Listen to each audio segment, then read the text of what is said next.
So we're dealing with for the last few weeks, we've been on this, and it seems that Midrash Rehavia doesn't want to let go of us, because very seldom do I remember that we're on one paragraph or two paragraphs for over a month. That indicates that there's something very, very deep and very basic here that we have to deal with, and many people don't even give it any attention at all because of the way we live in our life. We got to get on with things, we got to do things, we got to accomplish, I have to go here, I have to go there.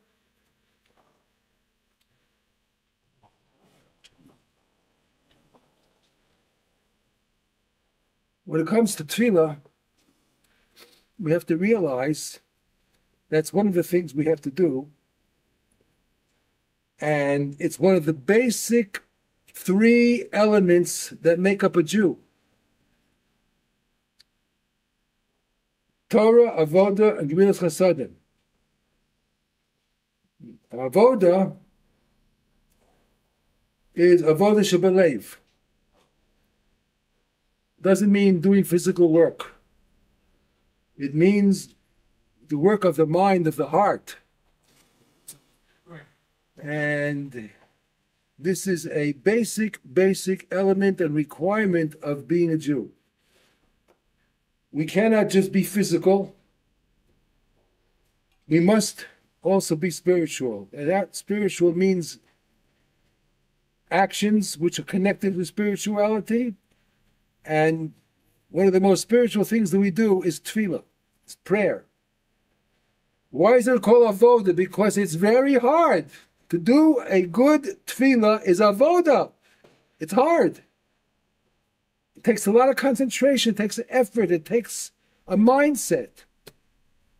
It's not something you just come into shul, okay, I've done my thing, tomorrow's the next day, you go on. Every tefillah requires really to put into it. You have to put into it. It requires quick preparation. So a person knows that he has an important meeting. Before the meeting, he prepares. He thinks it over a few times. He writes notes. He goes over his notes. And sometimes he takes the notes with him to the meeting too. Well, that's fine if you have a meeting once in a while. But if you have a meeting every single day, 3 times a day, it's a bit difficult to do that. Nevertheless, that's what we have to do. It's true. Midoraisa, according to the Torah, what is the mitzvah of tefillah? Let's talk about only in quantity. How much is a person required, the mitzvah of tefillah? And you should really know also, remember that it is a mitzvah deraisa. It's one of the Taryag mitzvahs. How much and when are you required midaraisa to daven? When? The Ramban is very, very interesting. We don't paskin like the Ramban, but it's an opinion that you don't just push aside. The mitzvah d'oraisa, says the Ramban, is to daven only when it's really, really tough, when you're under pressure. All kinds of pressures, whatever they are. But that doesn't happen every single day. Every day you have your routine. But sometimes you have a real big ace tzorich.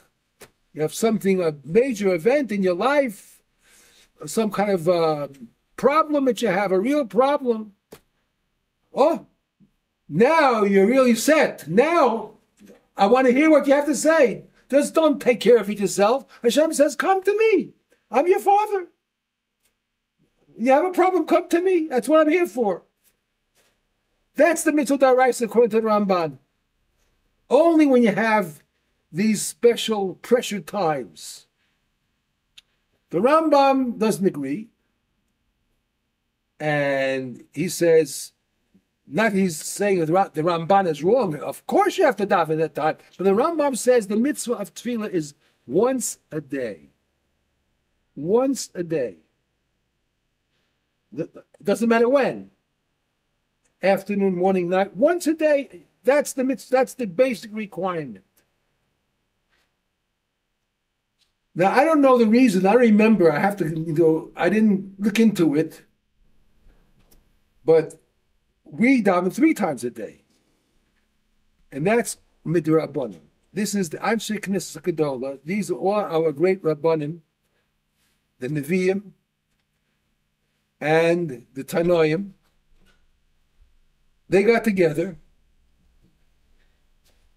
and they decided Klal Yisrael has to do it 3 times a day. It's not enough to do as the Ramban says, only in the times of pressure. It's not enough to do it as the Rambam says, once a day. The reason that they made it 3 times a day is because they understood the nefesh of Am Yisrael. They understood the gullus that we're in when we don't have the Beis HaMikdash. Maybe the Beis HaMikdash's time, it would be enough if we had the Beis HaMikdash and we had the Shekhinah. Maybe it would be enough once a day.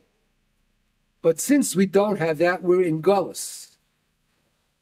We don't have these major experiences that impress you when you go to the Beis HaMikdash and it's standing as it's supposed to be, with all the avodah that's going on there and all the revelations of the Shekhinah. Once a day is probably all you could take. I don't know if you could take more.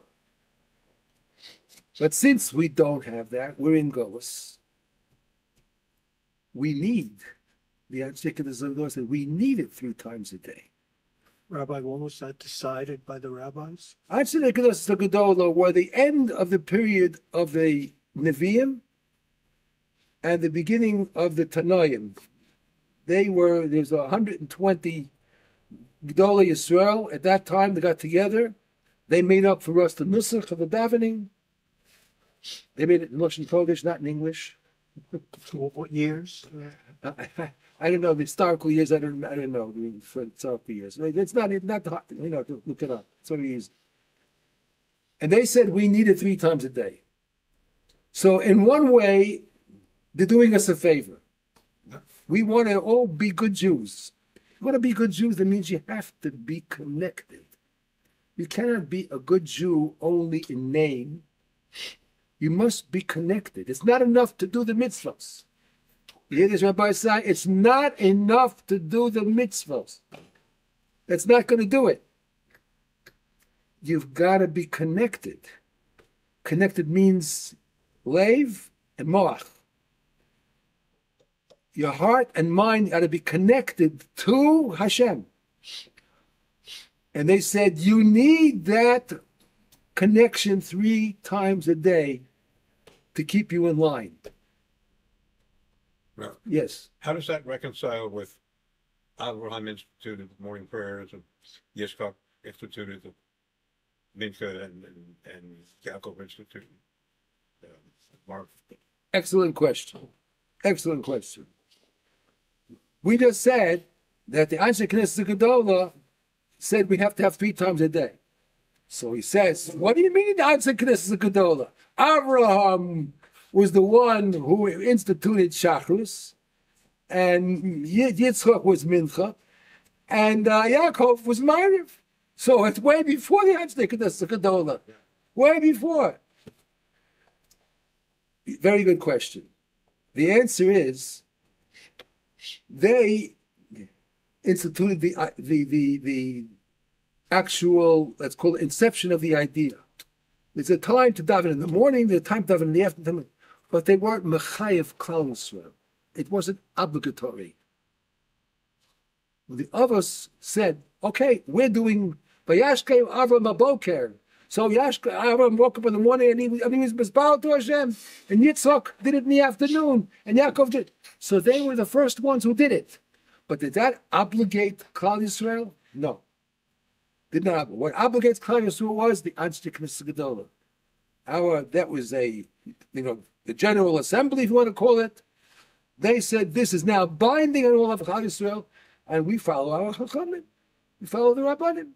We do it. And so from that time on, it became obligatory. So in one way, it's a big favor for us, because if we wouldn't have this obligation to be connected, we would, even with all, you see how many people are religious today as opposed to a non-religious. Most are non-religious, even though the Adjectives of Gadol instituted it. The Gullus is overwhelmingly powerful. It distracts people, takes you off the road. So Baruch Hashem, we have the obligation to keep us connected, but even with the obligation, it's very, very hard. Something that you do on a daily basis, it's very, very hard to do it properly. It becomes habitual. And therefore, we have the development of Hasidus, and we have the Baal Shem Tov, who is the father of modern day Hasidus, what we call today Hasidus. And the Baal Shem Tov wrote an entire section on Tefillah to help us. Every Jew probably wants to be a good Jew. In general, a person wants to be a good Jew, do the right thing. But you need help. You need guidance. And the Baal Shem Tov wrote this section called Amur HaTefillah. He wrote, I don't know if the Baal Shem Tov himself wrote it or not, but his Talmidim, this Sefer Baal Shem Tov, and where the sheets that you have, just a copy of these pages here, Baal Shem Tov. I had this Sefer in my house, I don't know, 20 years, 30 years. Every once in a while I look at it because he has, on the Parshas HaShavua, look here for it. Then, I must have been about 10 years ago. 10 years ago, I decided I'm going to look at his section on davening. It's in Parshas Noach. It's where he has it. It's about 10, 20 pages on davening, which we have been learning for the last 2 years here already. 2 years. I said, I can't believe it. I started learning it like you're supposed to, not just, look for something on the Parsha. I said to myself, Yibbono Shalom, I'm fooling myself. I thought I was davening all my life. I didn't even know what davening is until I read the Baal Shem Tov.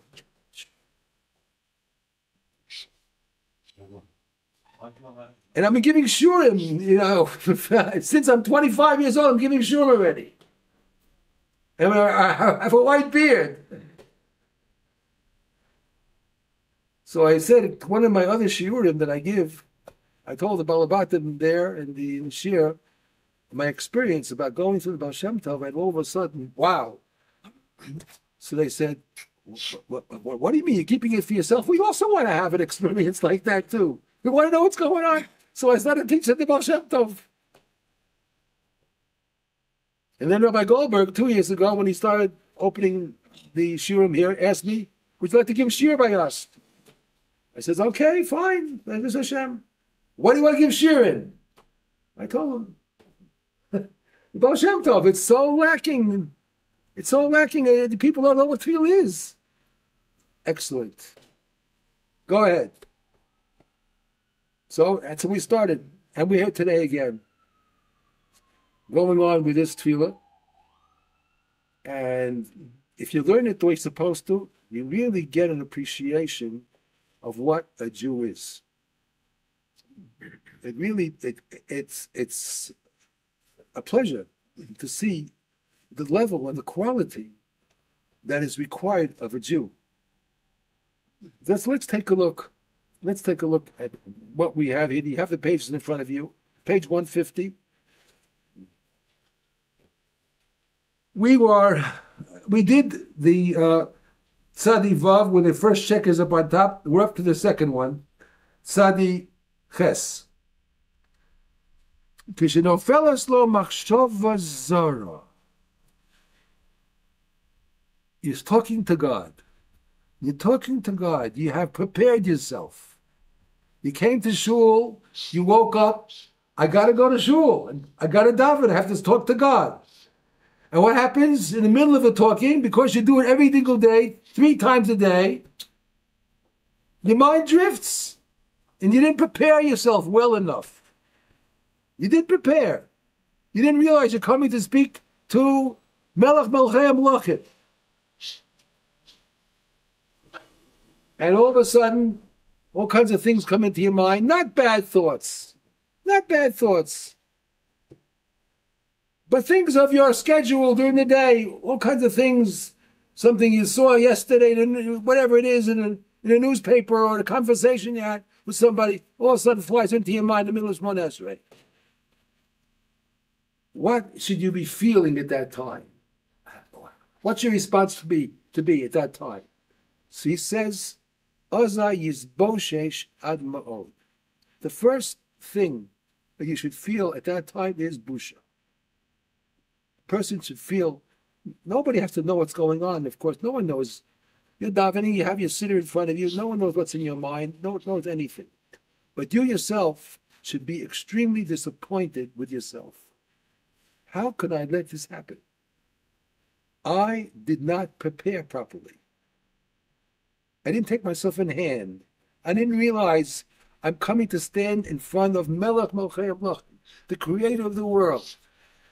He's in charge of life and death. And I'm standing in front of him, and I'm thinking about a conversation that I had with a friend of mine. He sees right into me.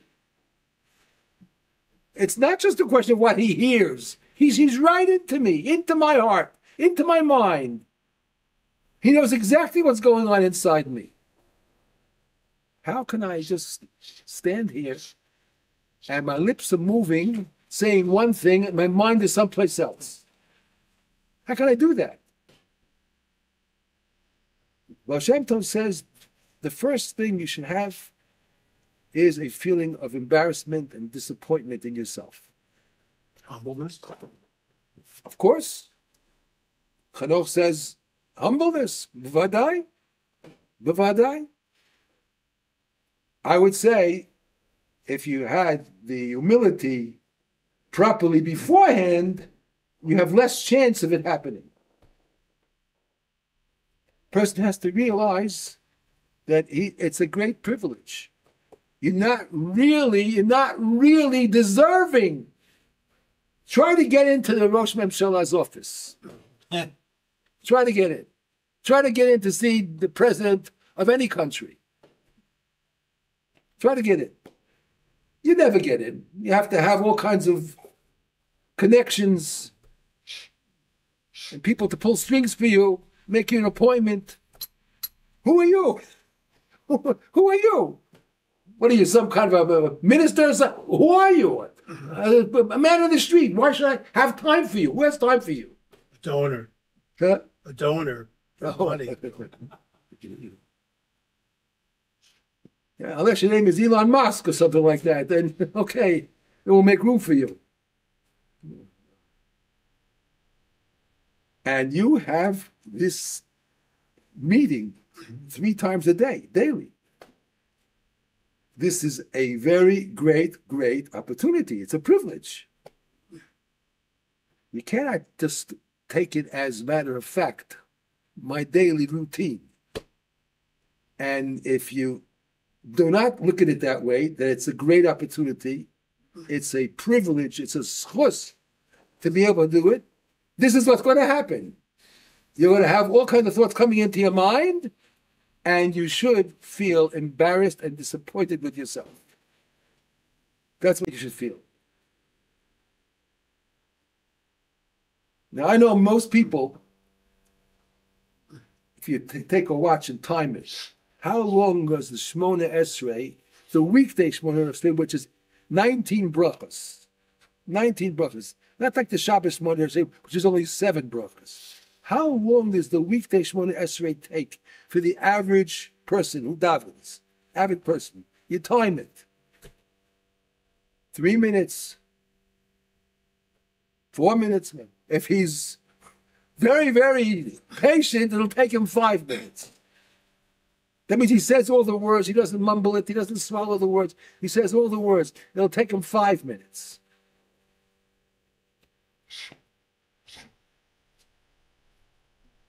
I said to myself, if I am given this chus, this talk to God, I'm going to let it go in 5 minutes? What am I, out of my mind? I have an opportunity to speak to God, and he's listening to me. I'm going to just do it in 5 minutes as a routine. I have a lot of things that I have to get off my chest. A lot of things I have to talk about. I just can't do it in 5 minutes. I can't. I want to stay in his presence longer. The longer I stay, the happier I am, the better it is for me. I have this exposure to this kedusha, to this spiritual side of the world. I should let it go in 5 minutes? I'm a fool if I do that. I'm a fool. It's like somebody gave me $1 million. Would you spend it in 5 minutes? You think about it. Where should I spend it? How much should I spend? You think about it. This is where did $1 million come to this? No comparison at all. A billion times worth more than $1 million to speak to HaKadosh Baruch Hu. And he's listening to every word and every thought. Yeah. Third one says, a shiur about the rabbi here in Jerusalem. Which rabbi? I don't remember. You don't remember, okay. All the details. Maybe it's even ages ago. It's ages ago. Okay. He used to go to a bris milah, I think. To a? Bris milah. Bris milah. On Shabbos. Yeah, on Shabbos. Yeah. And it was dangerous. Yeah. But nevertheless, because there were problems in town. Okay. But he went through one gate and came back from another gate in order not to be used, not to take it like something given for normal. All right. You must feel something special. So you go in from one door and you come back from another gate, which means you should not get used to something. We could apply the same thing to the... Absolutely. Absolutely. Every tefillah should be a new experience. Absolutely. If the wording, if you change the wording, it can become different. Well, you can put you could put emphasis on different places. Certain times I'll put a lot of thought and concentration into one bracha. The next time I'll put a concentration and thought into another bracha. Each time I'm going to emphasize something else. This is good enough. It doesn't mean that the other ones you just say stop, but you'll concentrate more on one than the other. That's fine. That's fine. In other words, it's something very sincere and very honest by you. I'm using this opportunity that I have. I'm using it. I'm not just letting it go. Okay, I have to come, so I'm here. I did my share for today. Next, go on. That's all. No, I'm using the opportunity. I'm making the best of it that I can. I know that I can't stay here 8 hours davening Shmona Esrei. I have to live also. I have to eat. I have to sleep. I have other things to do. But I'm here in shul, the basic Knesset. I mean, I want to use this opportunity to its maximum, not to just take it as a habitual experience every single day. I want to do something that I can, feel that I accomplished something after I finish Shmona Esrei. That's the way you have to look at it. And therefore, when something comes into your mind that doesn't belong there, says the first line of Baal Shem Tov, Oza yisboshesh ad ma'od. You should be very, very embarrassed and disappointed with yourself. That means that you didn't prepare. I'm talking to myself. It happens to everybody. It means I didn't prepare properly. And you know when the preparation starts?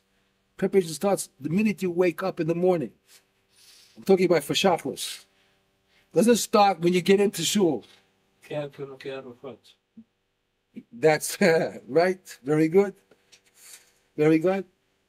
It starts at home. When you wake up in the morning and you say Moda Ani in the morning, you have to realize, oh, I have to realize I have to go to shul. You're preparing in your mind already. I have a meeting with the boss. I have to come prepared. And before you walk into the base of Knesset, you stop at the door. And you see, thank God that I can walk. I can walk on my own 2 feet. With your great kindness, Hashem, I'm able to come to shul. V'ani barov chasdecha. With your great kindness, I'm able to come. And I came. Look how many people can't come to shul. And they want to go to shul. And they can't. If they're paralyzed, they're in the hospital, wherever it is. There are many people who would give many, many, many millions to be in your position, that you can come freely to shul. It's a great, great honor and privilege. It shouldn't be taken just as part of my routine. What's the big deal? I went yesterday, come today too, tomorrow also. Every time you have to walk into a shul, you stop at the door. Vani barov chasdecha. With your great kindness, Hashem, I'm able to come to shul.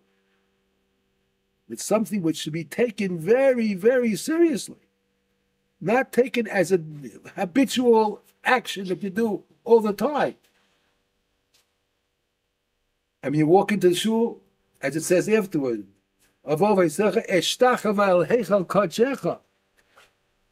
you bow to the Aron Kodesh as you walk in, realizing that you are not in your home. It's not your living room.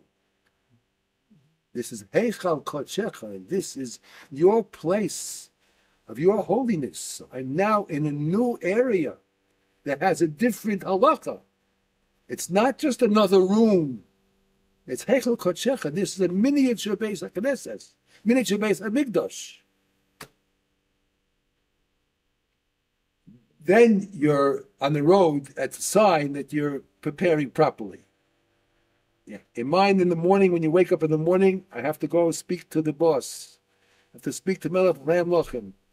And you're thinking about it as you would go to an important meeting. You'd be thinking about the meeting all along till you get to the meeting. That's how you have to look at it each time you go to shul. Each time. It requires that forethought. Absolutely necessary. In order so that the Shmona Esrei will be a proper Shmona Esrei.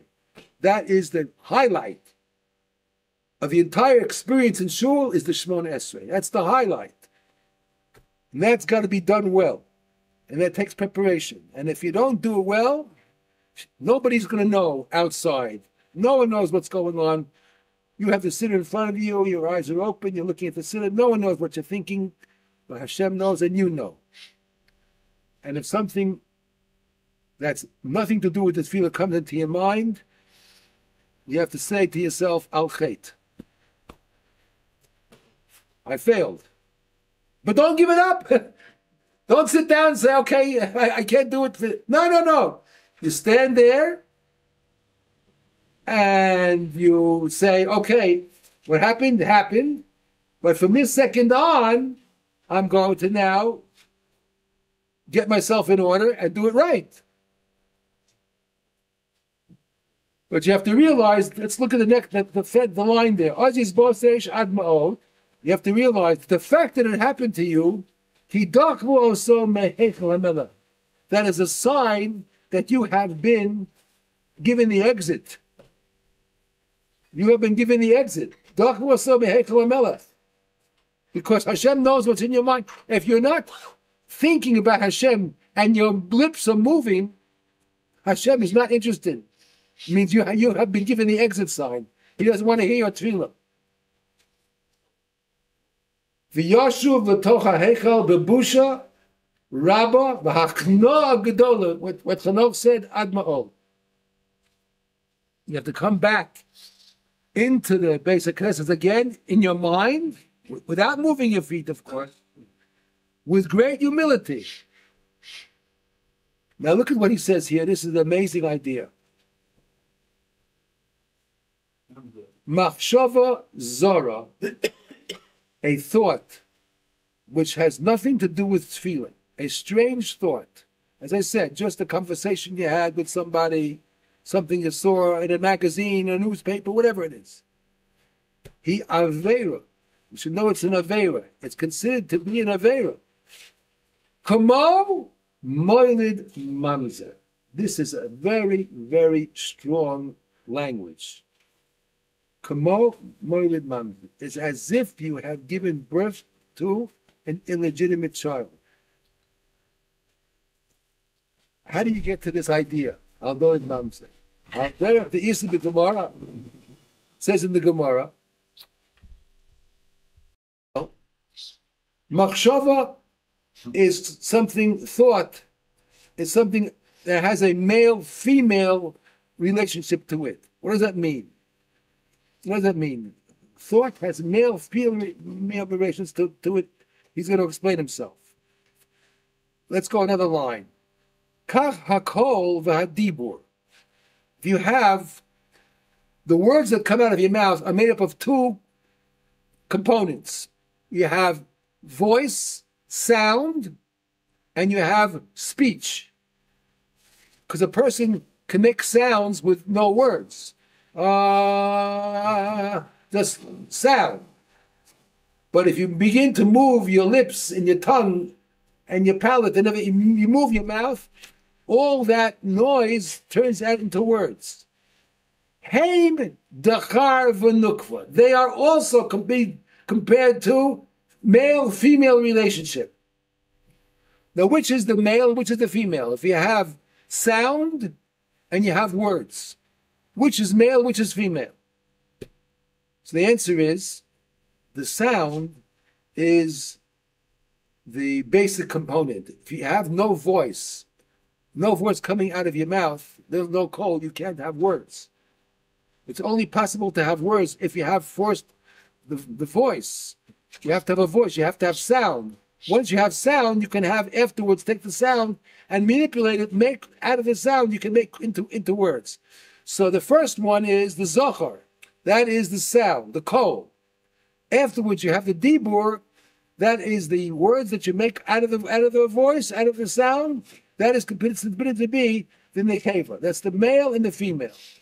So it's the sound, the male? Sound is the male, right? That gives the juice, the main juice, the ability, the main chomer, so that you can have words.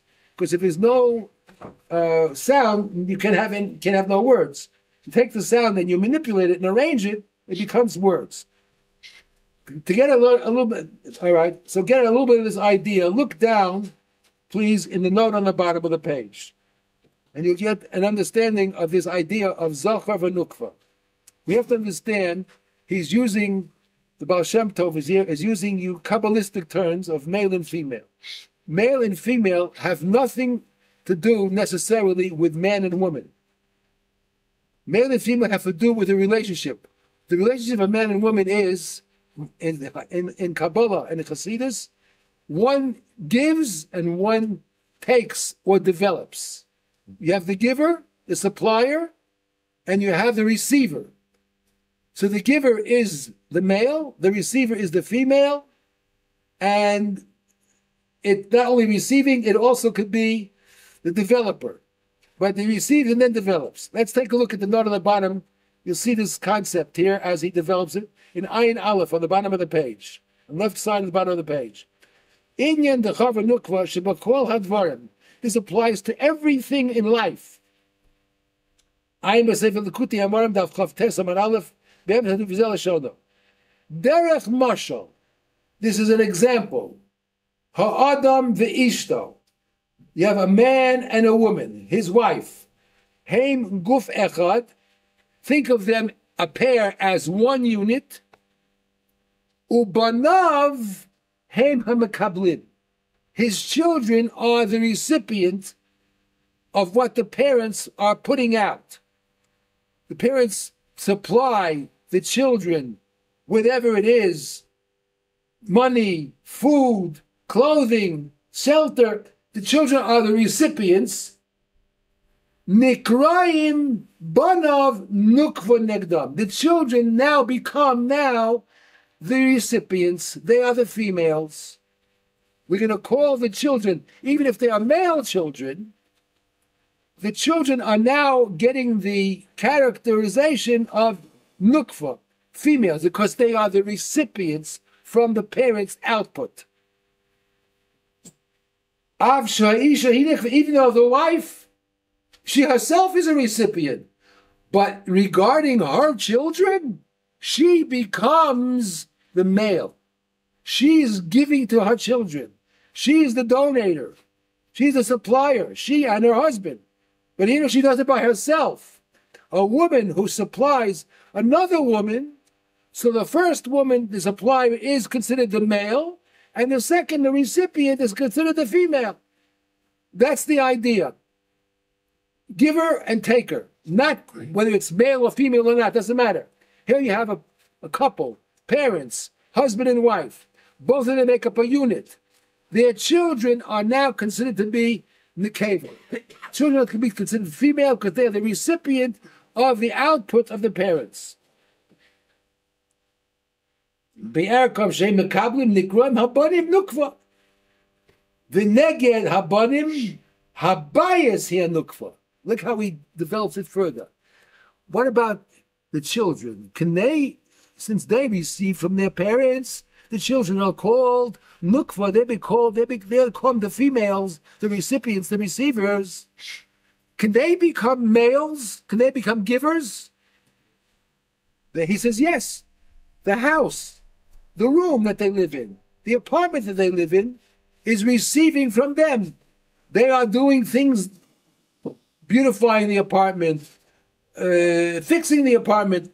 The apartment becomes the recipient. So the apartment now becomes the female, the recipient, the nukva. And the children, who were themselves before considered to be recipients, they were considered in the cave of the parents. The children giving to the house are now the males, the givers, and the house itself is now the nukva. Isn't that a mikdash? Is it nukva? No. Call bias. You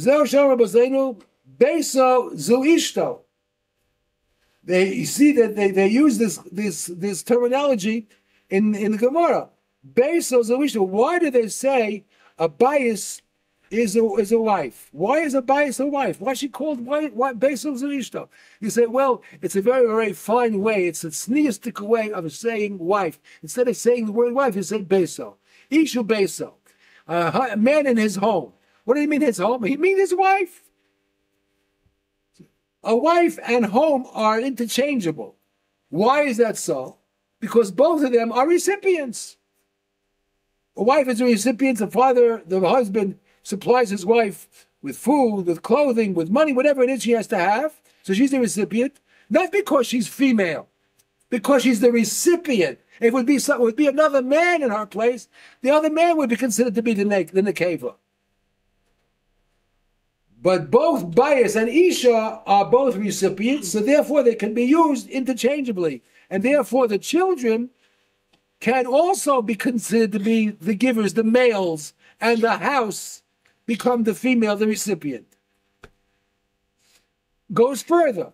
The neged habayis. Now let's take the house itself. It's something inanimate. Can the house become changed from becoming a recipient? So he says, neged habayis kol klei tashmisho v'chol hadvarim shem bim bayis mikodav ha'agada ha'kol nikra nukva. That's very interesting. That's already a little bit more difficult to see. He says all the details in the house that benefit from the house, because they have the shelter of the house, whatever it is, the house is supplying them with a place to be. So the details, all the items inside the house are considered to be also the nukva, the recipients, the female, regarding the house. So everything is a question of relativity. What is the relationship? Who is the giver? Who is the receiver? So the giver is always considered to be, in Kabbalistic writings and in Hasidic writings, the giver is always considered to be the male, and the recipient is always considered to be the female. Okay, so now let's get back to our davening. We have kol and dibur. We have voice, sound that we make, and we have words. The words are using the sound. The sound is the main ingredient. It supplies the ability to make words. So the words that come out into our mouth, and that is the nukva, that is the recipient, the female, and the sound is the male. Now what about machshava? You have machshava and dibur. You have not the voice itself, now you have thought. Thought. Where would thought fall into this? You have thought, and you have dibur. Action. Speech and thought. Speech and thought. Which would be the male, which would be the female? The thought is the man. That's what I think, yes. You can't have any speech without thinking first. Something has to go into your mind to say a word before you say it. So the machshava is the zachar, and the dibur is in the keva. So the problem is now, what happens if you have a machshava zara?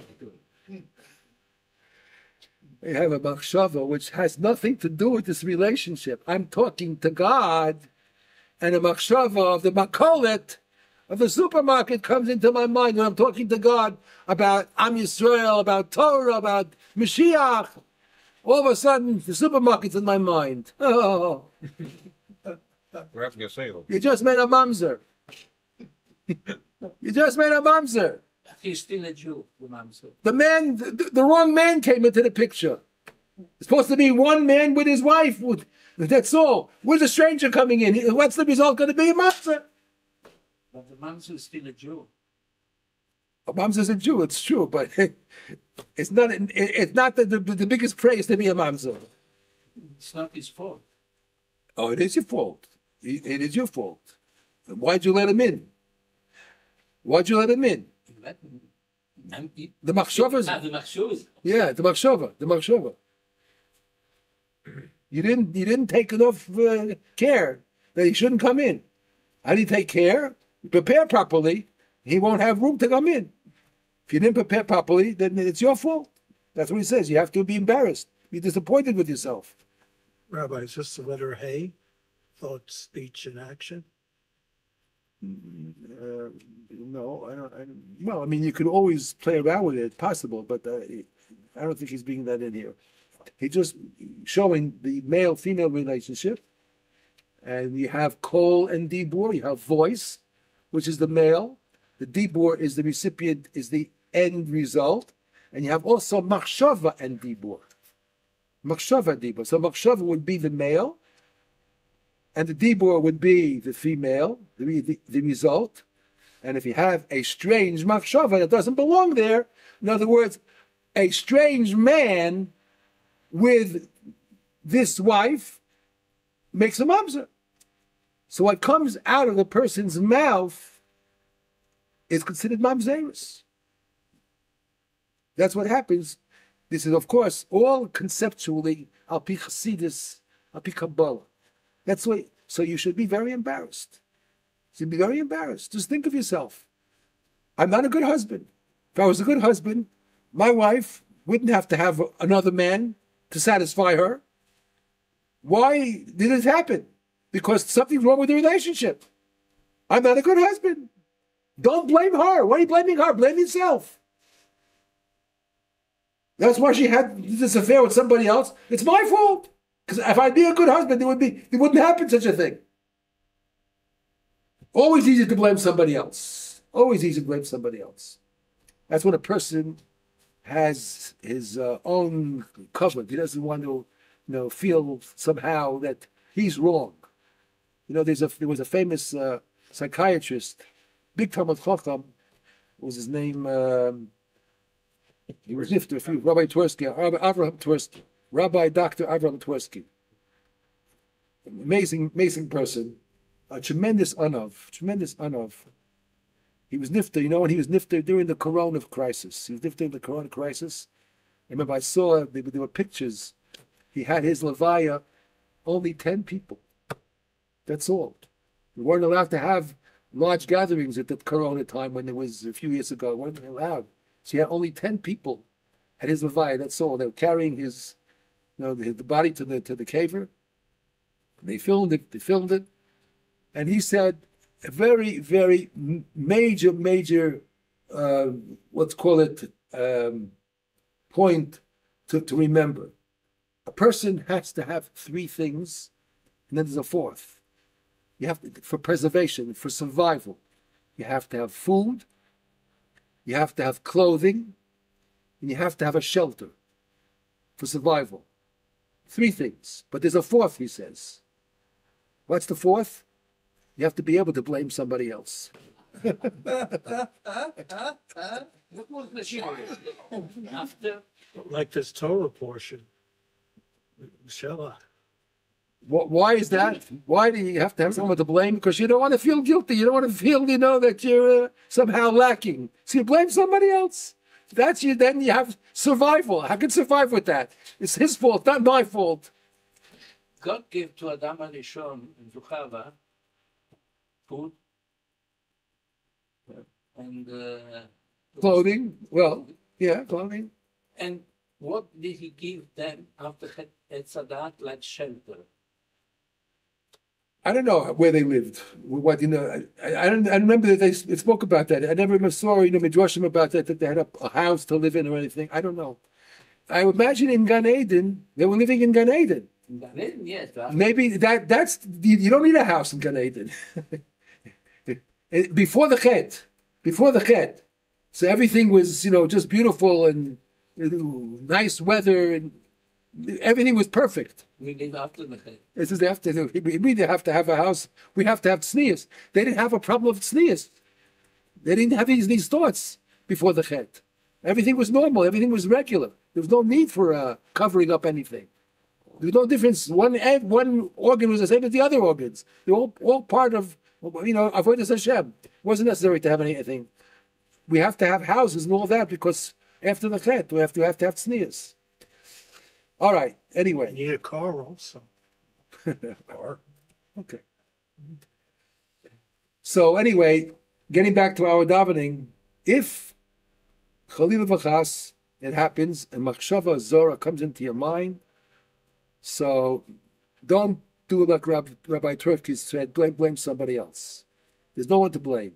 You have to think, I didn't prepare properly. I did not prepare myself before davening. I didn't take myself in hand. And if you remember what we learned a couple of weeks ago, it's an amazing thought. I tell you, I use it all the time now.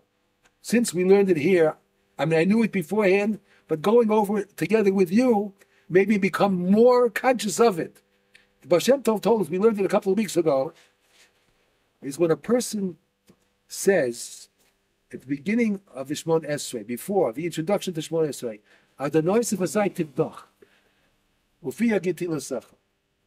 Well, what am I saying there? I'm coming to speak to God, and I say to him, Hashem, you open up my lips. I'm asking you to open up my lips. Sefasai Tivdach, open up my lips, and then my mouth will be able to verbalize and praise you.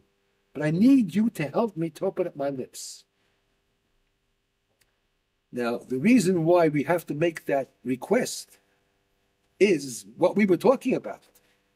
If a person realizes that he's going to speak to the greatest man in the world, the most powerful leader in the world, whoever you want to call him, I don't know, Biden, Trump, Putin, whatever you want to say, whoever it is, I don't know. And you come actually to speak to him, all of a sudden you realize, I can't utter a word. I can't utter a word. I'll never forget this experience that I had. I don't know if I told it to you. Many, many years ago, there was the Rabbi, the Admor Migur, the Beis Yisrael, not the modern day Ger Rebbe today, the Beis Yisrael, who was here in Gur, in Yerushalayim, in Gula. He was a great man. I wanted to get a bracha from him. So I went, when they had, Kabbalah's Kahal, I went there, I stood online, and before me there were a whole bunch of yeshiva baruchim from the Gary yeshiva all there. They all went in, and they looked at him. They didn't even speak to him. They went in, took a look, and kept going, just to look at his face. Just to look at his face. A whole line of baruchim in front of me, just to look at his face, and they went further. But I wanted to get a bracha, so I went in, and I'm looking at him. I just couldn't open my mouth. I was just this figure of kedusha. It was overpowering. I just couldn't speak. And these are a bunch of people behind me waiting to get in. So he says to me, "What do you want?" Sometimes you can stand here. You say what you want, and that's it. So I asked, "Give me a bracha." That's all. I don't remember what I asked. That's it. I asked, "Give me a bracha." So he gave me a bracha. But this is only a little Rebbe. A Rebbe here in the Yerushalayim, a few years ago, a Rebbe. He's standing in front of Melech Malchim. He has the power of life and death. Power of life and death in his hands. 1 second. How can you speak? How can you speak? This is a million times more than the Ger Rebbe. How can you speak? How can you open your mouth to say anything? You should be just to stand there is a tremendous, tremendous opportunity. Just to stand in his presence. And you're going to speak also? But you have to speak. You have to speak. That's what you're here for, the mitzvah. So, Anshe Knesset Gedola, they helped us. They said what? Invite HaKadosh Baruch Hu to help you speak. Let him help you speak. Ask him, Adonai, Sefosai Tiftach, you open up my lips. I'm not worthy to speak to you. But you open my lips, and then if you open my lips, my mouth will then relate my praises to you. But I need you to give me the opening. Otherwise I can't. So the Baal Shem Tov told us, you have to realize, when you make that invitation to Hashem, when you give him that introductory request, please open my lips, he accepts. And he comes into you. And then when you are speaking, don't think that it's you speaking. It's the Shekhinah speaking, not you. The Shekhinah speaking. Shekhinah bedaberes mitoch gerona. It's not you. You have to be able to understand that and accept that. And when you realize that, you cannot daven Shmon Esrei just boom, boom, boom, boom, boom. You cannot. You have to realize the Shekhinah is the one who gave you the introduction, and he is now taking over. You are joining. You're going along for the ride. But the one who's really giving the speech now is the Shekhinah B'daberes B'toch. Wow. When you realize that, and you believe about what the Baal Shem Tov says, he's not just writing this here for, history, to have a book on the shelves. He's telling you this is the way to daven. And the way that happens is what? Excuse me? The way to accomplish that is what? To do what? Is invite HaKadosh Baruch Hu to help you begin speaking by saying, Adonai Sefosai Tiftach Ufiya Gitvusach. Rabbi? Yeah. I thought this Shekhinah is female. It doesn't make a difference. It's Hashem's presence. What you call it right now, the Shekhinah is, female means only the lowest level. That's all. That's all it means. It's the lowest level of the way the Shekhinah, the Hashem manifests themselves. It's called the Shekhinah. Called the Shekhinah. That's it. Okay, so all right. I see the time is already up. So Bli Neder Mirz Hashem, we'll have to end over here. And I want to thank you all for listening to my dibur. I hope it made some kind of an impression, and it'll affect you some way, and you'll be a better davener. And Mirz Hashem, next week we'll continue with this